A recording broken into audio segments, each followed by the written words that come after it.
आप देख रहे हैं हिंद लाइव। मैं हूं निहारिका सिंह।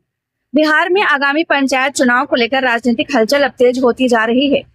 पूर्वी चंपारण के कोटावा प्रखंड में चुनावी तैयारियां अंतिम चरण में पहुंच रही हैं।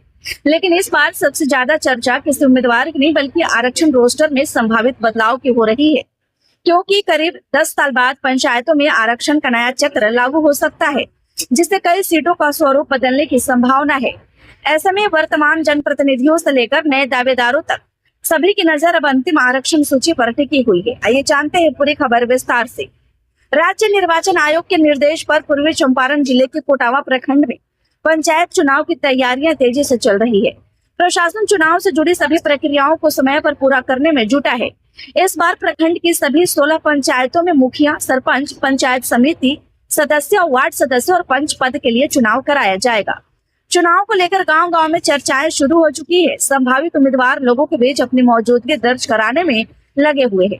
हालांकि अभी किसी ने खुलकर चुनावी प्रचार शुरू नहीं किया है, क्योंकि सभी को अंतिम आरक्षण सूची का इंतजार है। इस बार सबसे बड़ा मुद्दा आरक्षण रोस्टर में संभावित बदलाव है।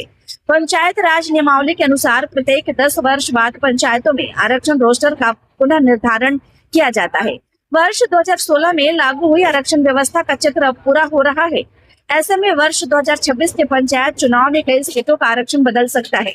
यानी जो सीट पहले सामान्य वर्ग के लिए थी, वह पिछड़ा वर्ग, अत्यंत पिछड़ा वर्ग, अनुसूचित जाति या महिला आरक्षित हो सकती है। वहीं कुछ आरक्षित सीटें सामान्य वर्ग में भी आ सकती है। यही वजह है कि चुनावी समीकरण पूरी तरह बदलने की संभावना है। प्रशासनिक अधिकारियों के अनुसार पंचायतवार आरक्षण सूची वर्ष 2011 की जनगणना के आंकड़ों के आधार पर तैयार की जा रही है। इन आंकड़ों को निर्वाचन आयोग के पोर्टल पर अपलोड करने का काम जारी है। सभी तकनीकी और प्रशासनिक प्रक्रियाएं पूरी होने के बाद आयोग की ओर से अंतिम आरक्षण सूची प्रकाशित की जाएगी। इसके बाद स्पष्ट हो पाएगा कि किस पंचायत की कौन सी सीट किस वर्ग के लिए आरक्षित होगी। अंतिम सूची जारी होने से पहले संभावित उम्मीदवार पूरी तरह सक्रिय हो चुके हैं। गांवों में जनसंपर्क अभियान चल रहा है। सामाजिक कार्यक्रमों, धार्मिक आयोजन और स्थानीय बैठकों में संभावित उम्मीदवार लगातार लोगों से मुलाकात कर रहे हैं। हालांकि अधिकांश दावेदार फिलहाल खुलकर चुनाव लड़ने की घोषणा करने से बच रहे हैं।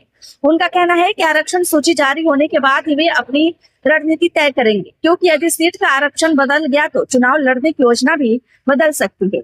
आरक्षण रोस्टर में संभावित बदलाव ने मौजूदा जनप्रतिनिधियों की चिंता बढ़ा दी है। कई मुखिया, सरपंच और पंचायत समिति सदस्य इस बात को लेकर असमंजस में है कि यदि उनकी सीट किसी दूसरे वर्ग के लिए आरक्षित हो गई तो वे उसी पंचायत से चुनाव नहीं लड़ पाएंगे। दूसरी ओर नए चेहरे इस बदलाव को अपने लिए अवसर के रूप में देख रहे हैं। जिन सीटों पर पहले मौका नहीं मिल पाता था, वहां अब नए उम्मीदवार चुनावी मैदान में उतरने की तैयारी कर रहे हैं। राजनीतिक जानकारों का मानना है कि पंचायत चुनाव में आरक्षण रोस्टर सबसे महत्वपूर्ण भूमिका निभाता है। जैसे ही अंतिम आरक्षण सूची जारी होगी, वैसे ही पंचायत चुनाव की तस्वीर काफी हद तक साफ हो जाएगी। इसके बाद राजनीतिक गतिविधियां और तेज होंगी, उम्मीदवारों की घोषणा होगी, चुनावी प्रचार शुरू होगा और गांव-गांव में जनसंपर्क अभियान अपने चरम पर पहुंच जाएगा। पंचायत चुनाव की असली तस्वीर भी तभी सामने आएगी। फिलहाल प्रशासन राज्य निर्वाचन आयोग के निर्देशों के अनुसार सभी तैयारियों को अंतिम रूप देने में जुटा है।